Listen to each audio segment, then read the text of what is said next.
Eu estou. Olá, a gente começa mais uma live aqui pelo Facebook da Escola do Legislativo. Hoje estamos com o professor André Códia.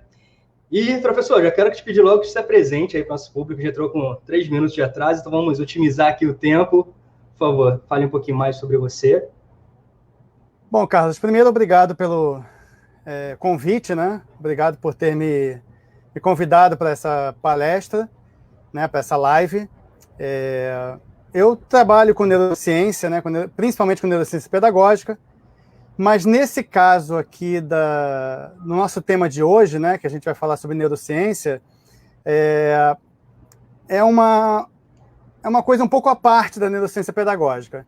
O que a gente vai falar aqui hoje é sobre o cérebro político, ou seja, né, o que acontece dentro do nosso cérebro em relação às nossas escolhas políticas, em relação a tudo aquilo que a gente vê na política, como é que os candidatos deveriam se colocar, enfim, como é que deveria ser a propaganda no meio político. Então a gente vai falar um pouco também sobre neuromarketing, né, aqui dentro da nossa palestra, que foi o nosso tema, né, quando a gente se conheceu, na verdade. André, eu estou com um problema, não consigo te ouvir, mas acho que o público da escola sim te ouve. Então, vou pedir para que você comece a nossa palestra. O tema é emoção política inconsciente. Enquanto ele dá início à palestra, eu vou tentar entender o que está havendo aqui, mas eu acredito que, até pelo feedback que eu já tive aqui, as pessoas te ouvem, sim, te escutam.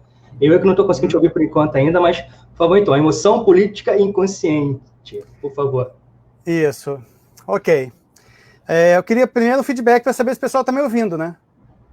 Se alguém puder postar nos comentários. Vocês estão me ouvindo? Deixa eu ver se alguém posta ali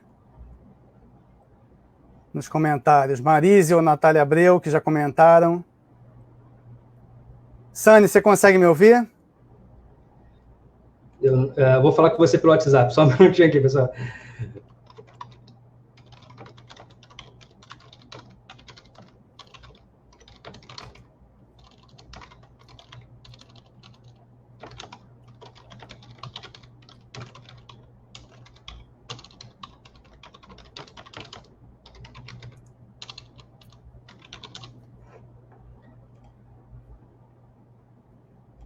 Vou aproveitar enquanto a gente tenta resolver isso, só para passar a programação que nós temos ainda nesse mês de julho, tá?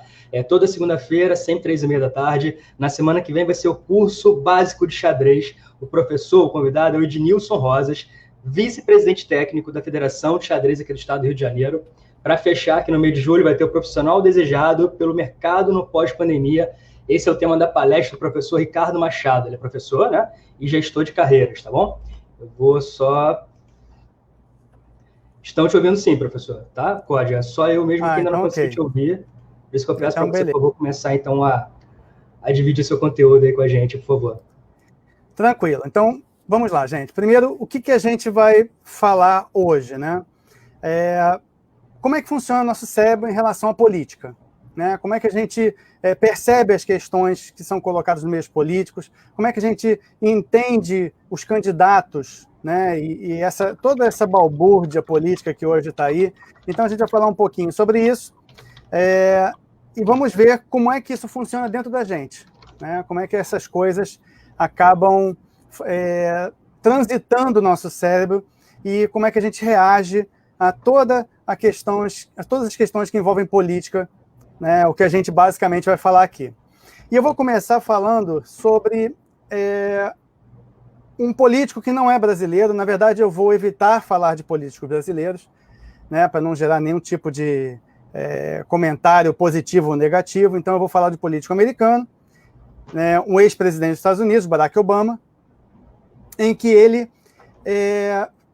se tornou presidente dos Estados Unidos, inicialmente com uma campanha em que ele era muito desacreditado, e a campanha dele foi uma campanha muito bem pensada, muito bem planejada, foi uma campanha muito forte em termos de mídia social. E o que ele representou? Né? Primeiro, o partido dele era um partido democrata, né? Vamos falar um pouquinho sobre isso. Nos Estados Unidos, você não tem só 2 partidos, como muita gente pensa, mas você tem 2 partidos majoritários. Esses 2 partidos majoritários que dominam a política americana há mais de um século são o Partido Republicano e o Partido Democrata. E o Barack Obama ele se elegeu pelo Partido Democrata, né, que é um partido de tendência centro-esquerda. O Partido Republicano é um partido conservador, né, então nós temos o Partido Republicano como partido mais conservador e o Democrata como sendo o partido mais progressista, né, nas suas questões, nas políticas que são feitas, etc. E qual foi a grande questão do Barack Obama? Ele tinha um discurso que sensibilizava muito as pessoas. Era uma coisa... se você pode encontrar, inclusive, muitos discursos dele na internet, muitos até traduzidos, né? E quando você ouve o discurso dele, você vê a capacidade que ele tem de sensibilizar o público com a qual ele se dedica, né? Então, o que acontece? Esse primeiro aspecto é o aspecto que vai balizar esse início da nossa fala, que é exatamente a diferença entre dois tipos de discurso que são muito usados no meio político, né? E eu vou pegar um livro aqui para mostrar para vocês. Na verdade, ele está aqui. Esse livro aqui, deixa eu ver se vocês estão vendo direitinho. Isso, The Political Brain, desse autor chamado Drew Westen. Esse livro, a história dele é engraçada, porque eu tinha mania, eu sou um cara meio esquisito, eu tinha mania de entrar em lojas, livrarias sebo, né, aquelas livrarias de livros usados, e eventualmente comprar alguns livros. Então, conforme o meu interesse na época, eu entrava, olhava aqui, olhava ali e comprava os livros. E, numa certa época, eu entrei aqui numa livraria, achei esse livro, achei muito interessante, eu ainda não trabalhava com neurociência, mas achei interessante e comprei esse livro. Ele ficou aqui na minha estante durante muito tempo, né? E esse autor é um autor muito interessante, ele é americano, analisa a política americana, mas ele dá muitas dicas, e ele mesmo é um pesquisador. Ele é um psicólogo, é um pesquisador na área de neurociência, e ele começa, a partir dos exemplos da política americana e dos estudos que ele faz, e também, óbvio, dos estudos de outros, a montar um quadro sobre o que é o nosso cérebro político, né, e como é que isso vai funcionar. E ele, então, é a espinha dorsal dessa palestra, embora é óbvio que eu tenha outros autores, eu vou mostrando aqui os livros para vocês, conforme a gente for falando, e a gente vai conseguir chegar exatamente nos pontos que nós queremos, né? Bom, o Drew Westen começa a falar sobre essa questão da política, enfatizando duas questões importantes, dois estados da mente nas propagandas políticas. Que estados da mente são esses? Primeiro estado da mente é um estado que ele chama de mercado de ideias, que é contraposto a um segundo estado da mente que ele chama de mercado de emoções. O que são esses mercados? Esses mercados são baseados nos discursos, ou seja, qual é a linha de pensamento que cada um desses mercados defende. Bom, o mercado de ideias defende o seguinte: as propagandas políticas têm que ser imparciais e desapaixonadas. Elas têm que ser baseadas em dados, em fatos, né, em como é a realidade. No mercado de emoções, você já tem uma outra perspectiva. A perspectiva do mercado de emoções é que o discurso ele tem que ser feito de uma forma mais apaixonada, mais baseada em motivação e em confiança, ou seja, é um tipo de discurso mais emocional, né? E, segundo esse tipo de discurso, as tomadas de decisão, elas acontecem segundo esse ponto de vista emocional. Então, esse é um primeiro quadro que o Drew Westen monta para a gente, e aí ele entra exatamente no ponto, que é um dos pontos chave, né, um dos pontos centrais do livro, né, ele permeia isso pelo livro todo, na qual ele diz o seguinte: as emoções, elas têm implicações políticas. O nosso estado emocional, ele guia as nossas emoções, ele guia nossas decisões, ele guia um mecanismo pelo qual nós funcionamos emocionalmente, e esse mecanismo, ele depende de duas coisas. Ele depende de associação, do que você consegue associar emocionalmente, e de identificação, do quanto você se identifica com essa pessoa que está falando, com essa pessoa que está discursando, com esse candidato que está querendo seu voto. Então, esses dois pontos de associação e identificação são dois pontos principais que o Drew Westen fala no seu argumento, na sua argumentação.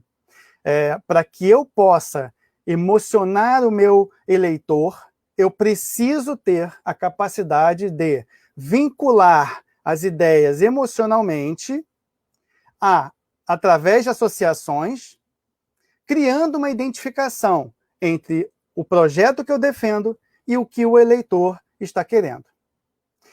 E aí eu recorro a outro autor, que é esse autor aqui. Esse autor aqui, ele é o Martin Lindstrom, que produziu 2 livros muito interessantes, e um dos livros aqui bem interessantes é esse livrinho aqui.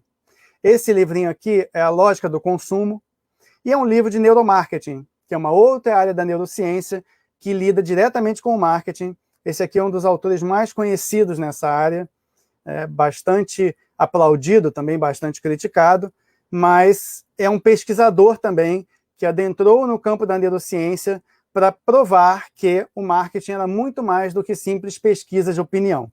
Aliás, esse é um aspecto que a gente vai voltar daqui a pouco, a questão das pesquisas de opinião, né? Então, o que o Martin Lindstrom fala? O Martin Lindstrom fala para a gente o seguinte, olha, existe uma coisa chamada branding sensorial. O que é esse branding sensorial? É quando você consegue acoplar as informações sensoriais, as informações que você recebe através de seus órgãos de sentidos, né, a visão, a audição, o olfato, o tato, com as suas experiências vivenciais. Ou seja, o que ele está dizendo aqui, na verdade? Ele está dizendo para a gente o seguinte, olha, quanto mais... Se você quer vender alguma coisa, e a tarefa dele como um autor do neuromarketing é explicar como é que você consegue vender, né? Se você quer vender alguma coisa, no caso do político, uma ideia, você precisa usar o máximo de sentidos possível que você possa afetar emocionalmente esse eleitor. Então, quanto mais você puder agregar esses sentidos, mais respostas positivas você vai ter. Tá? Bom, então o que nós vimos até esse momento? Nós vimos que as emoções têm implicações políticas, nós vimos que as emoções guiam as nossas decisões, inclusive a decisão de voto, né? E nós vimos que quanto mais eu puder acoplar os sentidos, associar esses meus sentidos no que está sendo dito, no que está sendo mostrado, mais identificação eu vou criar entre esse eleitor e a minha proposta. Então, esse é um primeiro aspecto, é um aspecto central dessa narrativa, né, do Drew Westen. E ele vai dizer o seguinte, associações emocionais, elas são capazes de vincular ideias e imagens a sentimentos. E quando você consegue vincular ideias e imagens a um nível emocional, quer dizer, aos nossos sentimentos, a como a gente se sente, você se torna capaz de influenciar o comportamento dessa pessoa, influenciar a forma como ela pensa, como ela age e como ela vota. E aí ele vai passar o livro todo dele, através de vários exemplos da política americana, explicando como é que isso acontece, né? E aqui a gente vai dar uma parada no Drew Westen e a gente vai entrar exatamente na questão da neurociência, né? Onde é que estão as nossas emoções? Como é que funciona esse mecanismo emocional na gente? Então, a gente vai entrar na área da neurociência, a gente vai entrar um pouco, mas bem pouquinho mesmo, no nosso cérebro, para tentar explicar rapidamente como é que essa coisa toda funciona. Bom, primeiro aspecto que a gente vai colocar aqui é que nós temos um sistema emocional, né? O que acontece? Nós acostumamos, no senso comum, né, a associar a questão emocional ao nosso coração, né? A gente faz o símbolozinho, e isso foi dentro da cultura, ainda é dentro da cultura de senso comum, a gente associa as emoções ao coração. Mas, na verdade, quando a gente estuda um pouquinho a neurociência, a gente sabe que emoção, o lugar da emoção é no cérebro, né? E o lugar sendo no cérebro, eu tenho um sistema cerebral que controla isso, né? Eu tenho aqui na minha cabeça um local, ou vários locais que trabalham em conjunto, constituindo um sistema, que a gente chama de sistema límbico. Esse sistema límbico, ele é o meu sistema emocional. Ele é constituído por vários órgãos, várias estruturas que tem dentro do meu cérebro. Algumas dessas estruturas são o que a gente chama de corticais, eles estão no nosso córtex, na periferia do nosso cérebro, e a gente usa essas estruturas para sentir conscientemente essa emoção. E outras estão num nível mais abaixo, mas ainda dentro do cérebro, que são os que a gente chama de subcorticais, que são estruturas que estão abaixo do nível cortical, por isso elas têm esse nome, e essas estruturas, elas estão fora do nosso controle consciente e elas atuam de uma forma basicamente inconsciente. Eu vou falar nesses termos aqui para simplificar e para a gente não perder também muito tempo nisso, né? Só que isso atua como um sistema. E dentro desse sistema existe um órgão que a gente chama de amígdala cerebral. Não confundam com a sua amígdala da garganta, tá? Essa amígdala da garganta não tem nada a ver com essa história. Na verdade, ela não se chama amígdala. Na verdade, no termo anatômico correto, ela se chama tonsila. Mas sabe-se lá por que pegou o nome de amígdala, então muita gente chama isso aqui, né? A doença é amidalite, né? Quando inflama, você tem uma amidalite, mas na verdade não tem nada a ver com isso aqui, não tem nada a ver com o seu pescoço, né? A amígdala cerebral, ela está aqui no meio do seu cérebro, lá dentro, e ela é o seu centro, vamos dizer assim, é um elemento central da identificação emocional e da resposta emocional. Ou seja, é o ponto-chave, e ela é subcortical, né? Ou seja, é um elemento que está fora do nosso controle consciente, o que significa dizer que emoções nós não controlamos. Emoções nós somos capazes de perceber, somos capazes de sentir, somos capazes de ter um comportamento emocional, mas as emoções a gente não controla. Elas simplesmente surgem, elas simplesmente emergem dentro da gente, né? Aquela raiva, de repente, que você sente do nada e você nem entende exatamente por que está sentindo aquilo. É aquela ansiedade que a gente fica, né? Tempos de pandemia, que a gente fica com a questão de ficar dentro de casa, né? Quem está dentro de casa, ou até quem sai na rua também fica ansioso por causa da questão da possibilidade de contaminação, né? do SARS-CoV-2. Enfim, mas muitas vezes a gente não consegue identificar exatamente de onde vem essa ansiedade, né? E aí a gente vai olhando essa atuação das nossas emoções e a gente chega exatamente à conclusão de que as nossas emoções elas simplesmente irrompem dentro da gente, né? E aí como é que você identifica essas emoções, na verdade? Você identifica através de várias formas, né? No nosso comportamento, por exemplo, expressões faciais. Pela expressão facial, você, principalmente se você conhece a pessoa, você é capaz de sentir como é que essa pessoa está, né? Você olha para ela, tá tudo bem? Tudo bem. Aí você olha assim, não tá tudo bem. Tem alguma coisa errada, porque facialmente a expressão dela não está exatamente uma expressão tranquila, alegre, né? Enfim, tem alguma coisa errada ali, né? A amígdala também ajuda que a gente vincule as nossas emoções a eventos. Então, por exemplo, você está numa situação de muita alegria, você está numa festa de alguém muito querido seu, então você é capaz de se lembrar posteriormente dessa festa porque você fez uma vinculação, fez uma associação emocional, né, com essas pessoas, né, com todos que estavam na festa, em tudo que rolou ali. E isso facilita o fato de você guardar isso na memória, né? A amígdala permite que você avalie a intensidade emocional de um evento. né? O quão emocional esse evento é para você.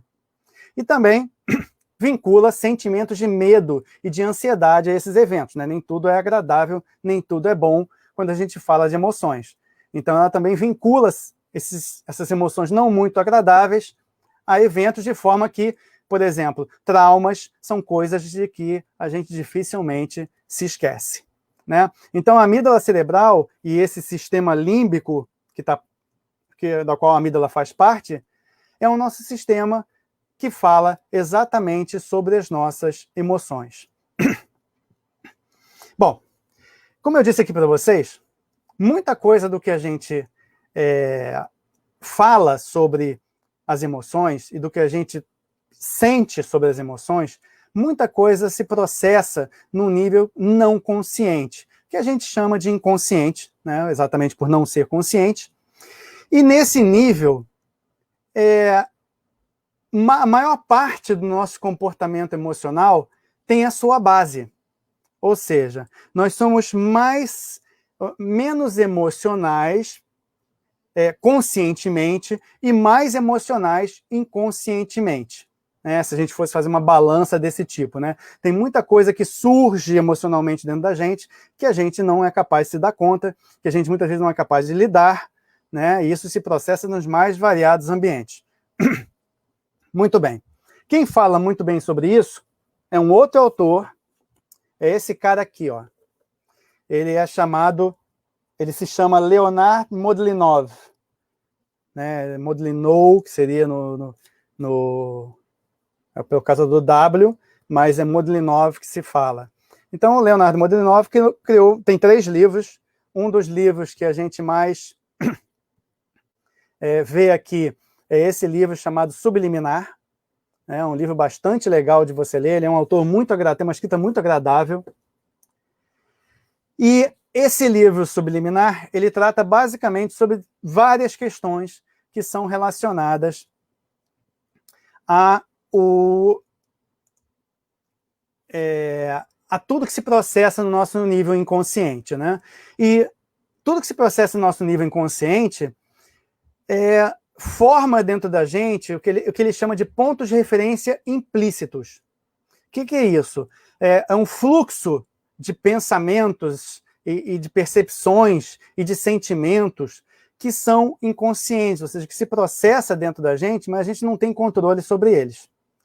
Né? E voltando àquele Martin Lindstrom, né, que fala sobre a neurodidática, ele tem uma frase muito interessante sobre isso. Ele diz o seguinte: olha, existe toda uma área de pensamentos e de sentimentos que permanecem fora do nosso alcance.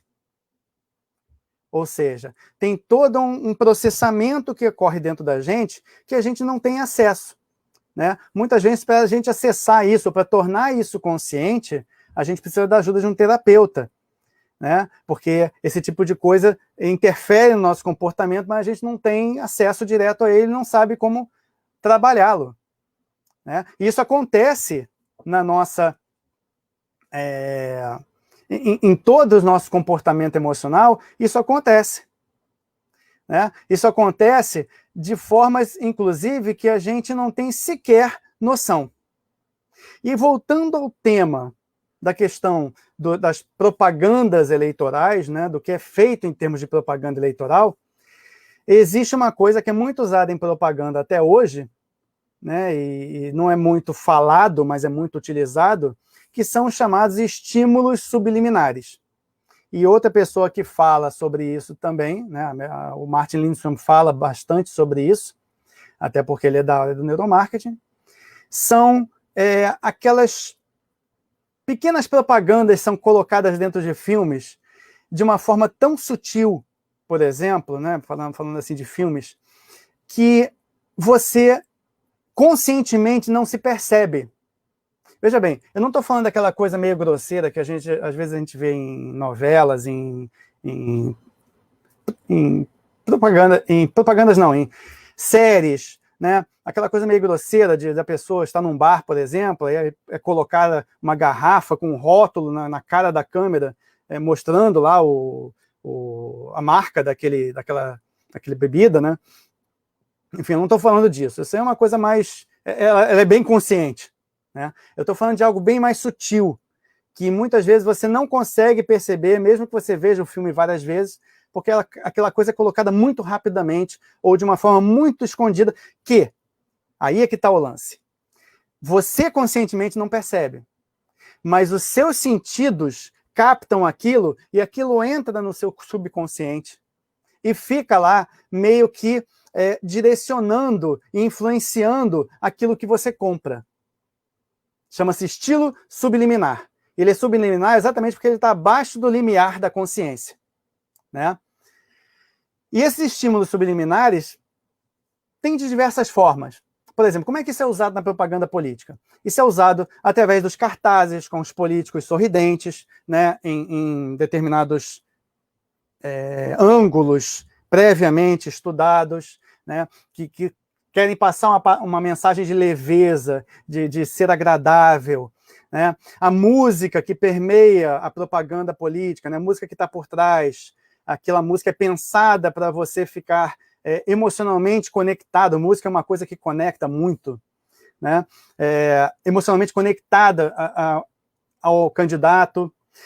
Os cartazes, as faixas e os banners usados nas propagandas políticas são todos muito bem pensados pelos ditos marqueteiros, né, políticos.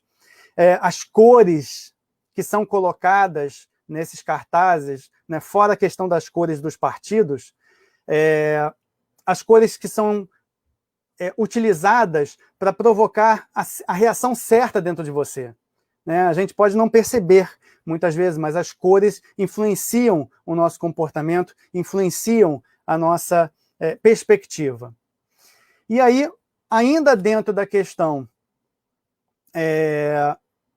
do cérebro, ainda não saindo totalmente da questão do cérebro, para que a gente possa falar de mais uma área cerebral que concorre muito para nossas decisões políticas. É uma área que fica aqui na frente, chamada córtex pré-frontal. Esse córtex pré-frontal, toda essa região do cérebro aqui, que fica atrás da sua testa, né, bem nessa região da frente do seu cérebro, ela se torna responsável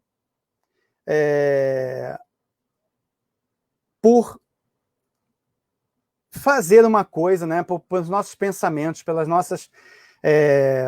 toda a sorte de raciocínio, basicamente, que a gente tem em nível consciente, o córtex pré-frontal, ele é o elemento central. E tem duas áreas de interesse aqui no córtex pré-frontal que eu vou falar com vocês, né, que eu vou mostrar para vocês, que elas fazem parte de uma região que é chamada de região das funções executivas. As funções executivas do cérebro são exatamente essas funções que a gente tem de planejamento, de você planejar e executar coisas, de você resolver problemas, né? Então, é toda uma área do seu cérebro que está relacionada ao que você faz e da forma que você faz e como você raciocina para resolver problemas, para achar soluções para as coisas, etc. Bom, o que tem nessa área? Essa área tem duas sub-áreas que são o nosso interesse aqui. Nessas sub-áreas são córtex pré-frontal dorsolateral e o córtex pré-frontal ventromedial, né? Então eu tenho um que é mais lateral e fica mais atrás, e eu tenho um que é mais anterior e fica mais para o meio. Tá? São duas áreas contíguas, elas trabalham basicamente em conjunto, elas têm uma interligação, né? Mas o que acontece? Por que elas são duas áreas diferentes? Porque no córtex pré-frontal dorsolateral, eu faço as minhas escolhas conscientes. Eu escolho através de dados, de estatísticas, eu raciocínio de uma forma menos emocional. E no meu córtex pré-frontal ventromedial, aquele que fica mais para frente, um pouquinho mais para o meio, eu tenho a minha inteligência emocional. Eu tenho a minha experiência emocional consciente e o meu funcionamento moral. Ou seja, tudo que diz respeito a como eu funciono emocionalmente, em termos das minhas escolhas, em termos das minhas decisões. Mas essa área ela tem uma conexão muito forte, uma conexão neural forte com a amígdala.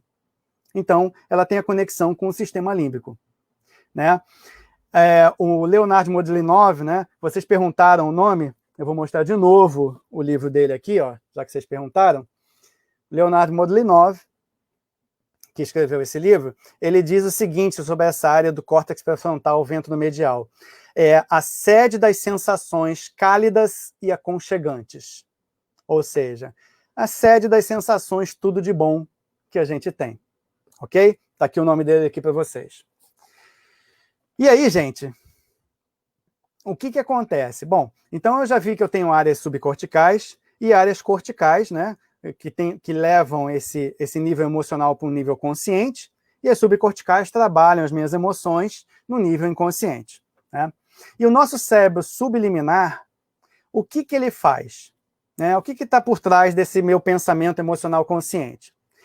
Ele pega os meus dados internos, ou seja, como é que eu estou? Como é que eu estou nesse dado momento? Como é que eu estou me sentindo? Combina esses dados internos com o que você cerca nesse exato momento, né? Como é que eu estou me sentindo nesse ambiente agora? Como é que eu estou me sentindo agora onde eu estou? Né? E ele combina isso, ou seja, ele combina os nossos dados internos com o nosso contexto social para fazer o quê? Para formar uma colagem desse momento. O que é essa colagem desse momento? É como eu estou me sentindo agora. Como é que isso está me impactando emocionalmente? Eu estou neutro, eu estou triste, eu estou alegre, né? Como é que eu estou agora? E quando o nosso cérebro subliminar faz isso, ele vai marcando, por assim dizer, os momentos mais emocionantes, de forma que isso vai ficar registrado dentro da sua memória e isso vai impactar nas suas decisões. Bom, agora que a gente falou sobre essa questão, essa visão do nosso cérebro, a gente vai voltar para o Drew Westen, né, que ele vai falar uma coisa muito interessante para a gente. Né? O que ele vai dizer para a gente? A gente vai dizer para a gente o seguinte, olha, e eu vou usar um termo aqui, eu vou usar um termo tendência partidária. O que eu quero dizer com essa tendência partidária? Não é uma pessoa que tem um partido político preferido, não, tá? Para ficar bem claro para a gente, o termo tendência partidária que eu vou usar aqui é quem tem uma predileção em termos de ser mais progressista ou mais conservador, tá? E assim, a gente sabe, a gente acompanha aí as notícias do dia a dia, a gente está nas redes sociais, a gente sabe que existe hoje em dia uma briga ideológica muito grande aqui no Brasil entre os conservadores e os progressistas, né? E todo dia isso está na mídia, todo dia isso aparece mais consciente ou mais inconsciente, né? Mas o que a gente tem aqui no Brasil que a gente pode falar de uma forma tranquila? A gente tem pessoas com tendências partidárias diametralmente diferentes. E o Drew Westen chama atenção para isso, porque lá nos Estados Unidos é exatamente assim que acontece por conta dos dois partidos majoritários, né? Os republicanos e os democratas, os conservadores e os progressistas, eles atuam sobre óticas muito diferentes. E é essa parte que o Drew Westen começa a enfatizar. Como as pessoas pensam diferentes quando elas estão vinculadas a um determinado pensamento político, a uma determinada ideologia política. Isso acontece de uma forma que as pessoas parecem, inclusive, viver em universos paralelos. Ou seja, elas pegam o mesmo fato, aquilo que aconteceu, que, claro, é interpretativo, mas elas pegam esse mesmo fato com uma interpretação totalmente diferente. Né? Se aquilo para uma pessoa que não está nos extremos, né, que está no centro, vamos dizer assim, ela enxerga aquela notícia entendendo que essa notícia tem uma perspectiva positiva ou negativa, né? Vamos supor que ela seja positiva, nesse exemplo que a gente está falando, né? Quem é a favor daquele fato ou a ideologia que defende aquele fato, ela vai dizer que não, isso é positivo. Isso aí não tem nada de negativo, beleza, show. E quem é contra vai pegar o mesmo fato e vai usar um argumento completamente diferente e vai dizer, não, isso aí é horrível, não serve para nada, não presta. Né? Então, assim, é isso que o Drew começa a apontar, falando que pessoas que são extremistas em termos partidários, na fidelidade partidária, ou da tendência partidária, elas pensam diametralmente de forma oposta. Né? Não adianta você tentar convencer, a gente sabe disso, né? Não adianta você tentar convencer uma pessoa que tem uma ideologia muito bem implantada dentro de si, do contrário do que ela pensa. É briga, é você argumentar, a pessoa contra-argumentar e ninguém se entende. Né? E aí entra um outro autor que também fala sobre política, cujo livro eu comprei na mesma época que eu comprei o do Drew Westen, né? Eu não sei, assim, nunca imaginei que fosse me servir um dia, né? Mas, enfim, serviu. Esse livro aqui, que é do George Lakoff, é um autor, inclusive, que o próprio Drew Westen, ele cita, né? George Lakoff, ele fala sobre a moral relacionada à política. É um tema bastante sensível hoje, inclusive. E quando ele fala sobre isso, olha que interessante, ele vai dizer para a gente o seguinte, ó, as prioridades de liberais, né, de progressistas e de conservadores são diferentes e mesmo opostas. E essas prioridades sendo opostas, elas podem gerar e geram opiniões totalmente diversas e conflitantes sobre a mesma coisa. Exatamente o que o Drew Westen também está falando. Né? E aí, um terceiro autor, David Eagleman, que...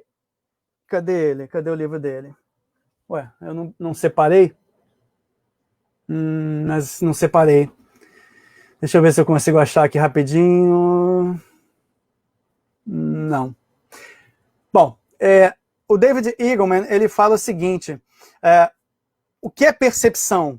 Né? Como é que a gente percebe as coisas? A gente percebe as coisas comparando os nossos sentidos com as nossas previsões internas. Então, veja bem, você... Quando vai fazer uma comparação, quando você vai analisar um fato político ou um fato que aconteceu, né, você vai comparar entre o que você está recebendo nos seus sentidos com as suas previsões internas. E as previsões internas de quem é conservador e de quem é progressista são previsões completamente diferentes. Então, essas previsões elas vão ter um peso grande, de forma que você vai tender a pensar num polo ou em outro, de uma forma com uma certeza absurda. E isso vai fazer com que você tenha um modelo de mundo. Ou seja, um modelo de mundo onde, se eu sou progressista, eu só vejo as coisas pela ótica progressista. Se eu sou conservador, eu só vejo as coisas pela ótica conservadora. Né? E as duas óticas não são capazes de conversar. E esses conceitos, e isso é uma coisa interessante que o Modlinov fala para a gente, esses conceitos eles são inventados na sua cabeça. Muitas vezes você inventa as coisas. A gente inventa para poder ter coerência. Mesmo que aquilo que você está vendo seja contrário a uma evidência, né? Aquilo é evidente. Você distorce aquela realidade, você cria uma lente própria, e essa lente própria, ela distorce aquela realidade de forma que ela se torna correta para você. Mesmo que aquilo seja absurdo, ela se torna correta para você. O Daniel Kahneman, que é esse autor aqui, ó, do livro Rápido e Devagar, que ele faz uma análise sobre a questão de como a gente pensa, não exatamente na política, tá? Mas de como a gente pensa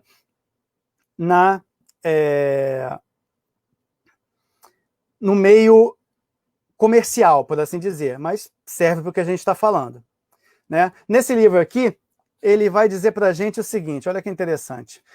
Ele vai dizer para a gente, olha, existe dois efeitos muito comuns nas análises que a gente faz sobre as coisas. O efeito Halo, H-A-L-O, e o efeito Horn. Né? Esses dois efeitos, eles são efeitos opostos. O efeito Halo, de halo, né? Aquela auréola do santinho, ele cria uma coerência emocional exagerada, positiva, de forma que você passa a gostar de tudo a respeito daquela pessoa, daquela ideologia, daquele partido, daquele candidato, seja lá o que for. E o efeito Horn é exatamente o contrário. também é uma coerência emocional exagerada, mas você passa a enxergar, a desgostar de tudo que diz respeito àquela pessoa, àquela ideologia, aquele candidato, aquele partido. Então, assim, esses dois efeitos emocionais, que são efeitos, como é que se diz, opostos, eles passam a orientar a nossa forma de pensar. E aí, isso cria um certo fundamentalismo dentro de você. Não, ele isso teve, cria mas não conseguiu, ele vai botar 4,5. Fundamentalismo no sentido do seguinte: você não consegue enxergar nada de bom do outro lado. Tudo que o outro lado faz é ruim. Né? E a gente sabe, na verdade, que nem tudo é ruim, nem de um lado, nem do outro. Mas esses efeitos, eles começam a dominar a nossa mente de uma forma que faz com que a gente fique muito pouco flexível em relação às opiniões e às notícias políticas que aparecem. Apareceu o candidato que a gente gosta, puta, eu aplaudo, pode ser um absurdo, eu aplaudo. Apareceu o candidato que eu não gosto, tô fora, não quero nem saber, não quero nem ouvir. Né? Vou bater panela. Por quê? Porque você já está, na verdade, com a sua mente direcionada para uma tendência ideológica, para uma tendência política, para uma forma de ver o mundo, uma modelagem de ver o mundo que não aceita o oposto, não aceita o contradito. Né? A gente chama isso de tendência partidária extrema. Ou seja, na tendência partidária extrema, olha o que acontece. Inverdades são assumidas como verdades. Suposições são assumidas como verdades. Pode ser a mais inverídica do mundo. Supostas evidências são admitidas como verdade. Profundas mentiras, aquela mentira mais deslavada do mundo, são assumidas como verdade. E é através disso que se manipula a informação. Entendeu? E isso vai mexer com quem você nem sempre vai mexer com a sua consciência. Na verdade, vai mexer muito mais com a sua inconsciência do que com a sua consciência propriamente falando. Né? Na fidelidade partidária, ou seja, aquela pessoa que é profundamente fiel àquele partido, àquela tendência ideológica, a verdade se torna menos verdadeira, a interpretação fica muito mais emocional e passional, muito mais. E os fatos, eles começam a ser ajustados à conveniência. Ou seja, se é conveniente para mim, para eu não ficar mal na fita, eu dar uma distorcida naquela situação para poder... não quero enxergar exatamente a verdade, o que os fatos estão me mostrando, eu dou uma distorcida, dou uma desculpa, e aí está tudo certo, está tudo conveniente. Né? Isso é o que baseia os nossos fake news de hoje, né, que são amplamente usados na política, e nessa eleição que vem aí, pode ter certeza que vão continuar sendo usados, porque descobriu-se que isso afeta muito a maioria das pessoas. E tem um blogueiro nessa área, chamado Rômulo Faria, que ele aponta para a gente 3 tipos de fake news. Né? Ele analisa as fake news, esses termos são termos americanos, né? E, embora sejam muito parecidos, são um pouco diferentes. O primeiro chama-se wishful thinking. Né? Wishful thinking é o quê? É o pensamento que eu desejo. Né? Eu tenho desejo que aquilo que eu penso seja verdade. Então é um pensamento ilusório, amparado em falsas crenças ou falsos desejos, que não tem legitimidade científica, não tem nenhuma relação com a realidade. Sabe aquela história da Terra plana? Exatamente essa é um exemplo clássico de wishful thinking. Tá? Ou seja, a gente tem provas, evidências científicas de que a Terra é redonda, a gente tem imagens da Terra redonda, e tem gente achando que a Terra é plana. Tudo bem. Mas isso é um wishful thinking, ou seja, é um pensamento ilusório. É um pensamento amparado, que não tem amparo em evidência científica. Né? E o Cortella, ele tem uma frase que eu gosto muito, Mário Sérgio Cortella, né, que é um autor que eu gosto muito, que eu assisto muito às lives dele, é uma dessas pessoas aqui no Brasil com uma capacidade muito profunda de raciocínio, né, e muita experiência. ele diz o seguinte: desejo não é direito. Desejo não é direito. E como desejo não é direito, porque muita gente, pelo simples fato de desejar, já começa com a ilusão de que aquilo é um direito que elas têm. Sabe? Então, se eu desejo que isso aconteça, então isso é direito meu e eu vou brigar por isso. Isso é um outro exemplo da questão do wishful thinking. Né? O segundo tipo que o Rômulo fala é o truthiness. Não tem uma tradução. Tá? Mas o truthiness é mais ou menos assim: a verdade é estabelecida com base na sua intuição. Eu acho que é assim. Então, no meu acho que é assim, o meu acho já vira verdade. Né? E não tem nenhuma evidência lógica que ampare o que eu estou falando, o que eu estou pensando, não tem nada que me ampare. Mas como eu tenho a minha intuição, eu acho que isso é verdade, bum, virou verdade. É um outro tipo de fake news que a gente mesmo se implanta. E o terceiro chama-se post-truth. E esse é assim, é uma circunstância que é baseada em desejos e crenças, de novo, desejos e crenças, sem nenhum amparo em fato, em que o contexto original é distorcido. Esse é talvez o tipo de fake news mais usado. Você pega uma fala da pessoa, você corta uma determinada fala específica, e aquilo vira toda a fala da pessoa, como se a pessoa tivesse dito aquilo, mas não analisa o contexto. E usa-se muito isso no meio político para denegrir a imagem do candidato oposto, dos candidatos opostos. E aí o Daniel Kahneman chega para a gente e fala o seguinte: olha, quando você está nesse universo das fake news, o pensamento ele fica muito rápido. E quando o teu pensamento está muito rápido, ele fica pouco crítico. Sabe? Você bate o olho assim e você já tira todas as conclusões, você já sabe tudo. Você olha a manchete sem ler a notícia, e quando você olha a manchete sem ler a notícia, e os jornalistas já perceberam isso há algum tempo, então eles manipulam as manchetes para passar a mensagem que eles querem, e aí você já dá pancada em cima da pessoa que está sendo atacada, sem sequer ler a manchete, sem sequer ler a notícia e ver exatamente em que base ela foi feita. Eu já peguei, por exemplo, manchetes que não tem nada a ver com a notícia em si, que é uma distorção deslavada do que está dentro do texto, que aí dentro do texto a pessoa tem que contar os fatos, né? E aí, mas para a pessoa que só lê a manchete, acabou, aquilo virou verdade. Né? E aí quem tem a tendência partidária contra daquela pessoa que está sendo atacada, ataca mais ainda. Quem tem a tendência partidária a favor, rechaça aquela notícia. E aí a briga continua. Né? Fica um olhar extremamente parcial. Bom,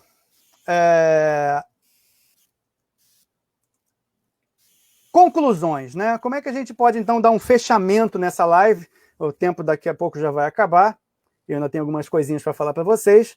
Né? Eu vou falar algumas conclusões gerais e vou falar algumas conclusões para os candidatos.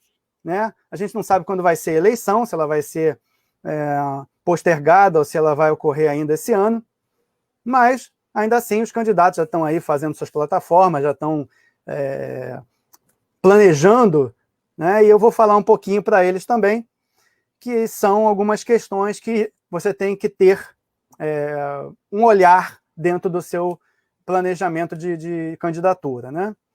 Bom, primeiro em nível geral. Decisões de voto são baseadas em modelos emocionais de tomada de decisão. Ou seja, fatos e dados são importantes? Sim. Mas o que chama mais para o seu voto, o que influencia mais o seu voto, é a vinculação emocional que você tem com o candidato, com o partido ou com a ideia que é defendida.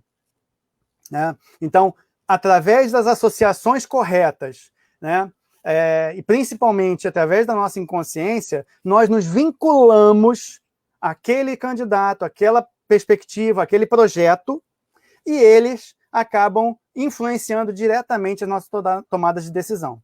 Ou seja, é uma decisão emocional. Ela está longe de ser uma decisão racional. Não, porque eu penso nesse candidato porque ele tem uma plataforma muito boa, não sei. Nada disso.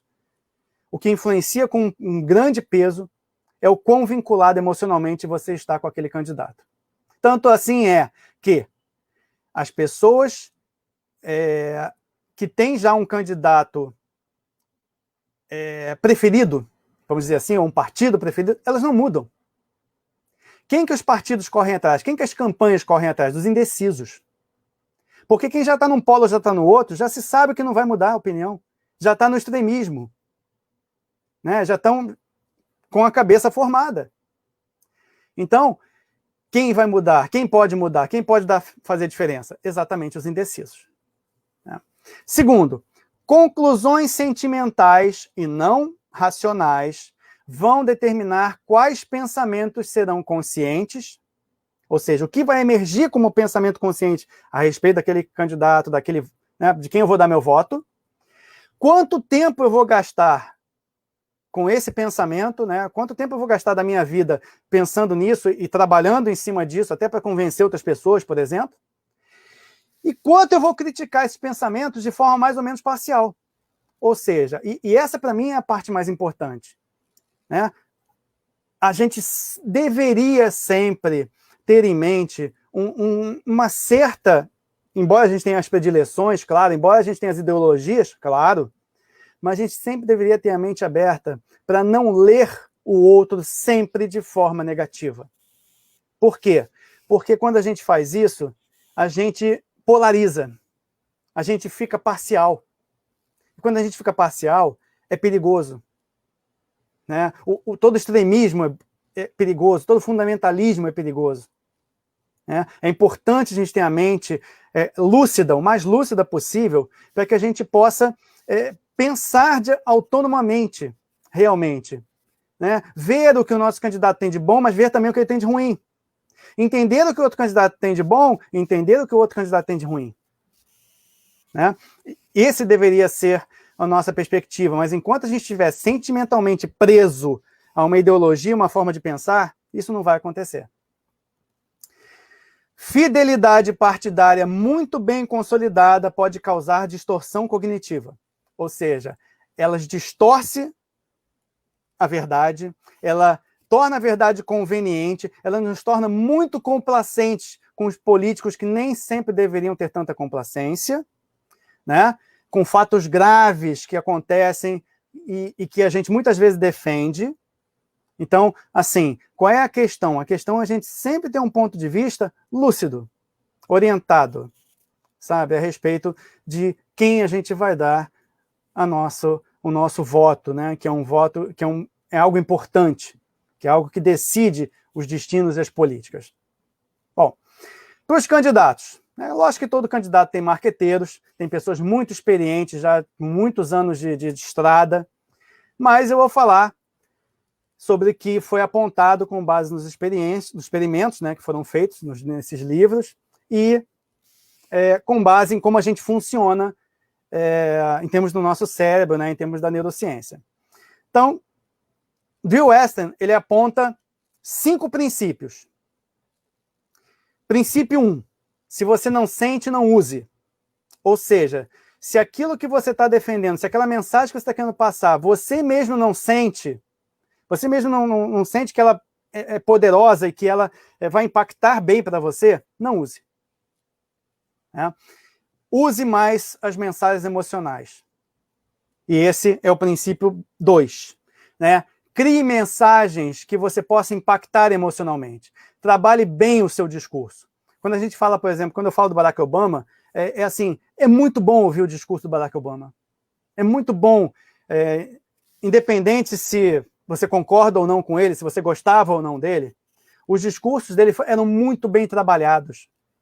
Eu já vi, inclusive, um documentário sobre ele, em que eles mostravam os bastidores, né, dos discursos e quanto tempo ele perdia nesses discursos, porque ele queria impactar o máximo possível, e ele conseguia.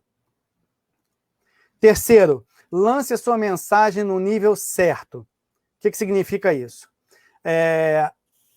A ideia é a seguinte: quando você aplica um valor ou um princípio ideológico a um problema particular, ou um problema sensível para a população, para as pessoas, de uma forma geral, né? Um problema que é realmente um problema que afeta muita gente, tenta estabelecer um nível adequado dentro da sua fala.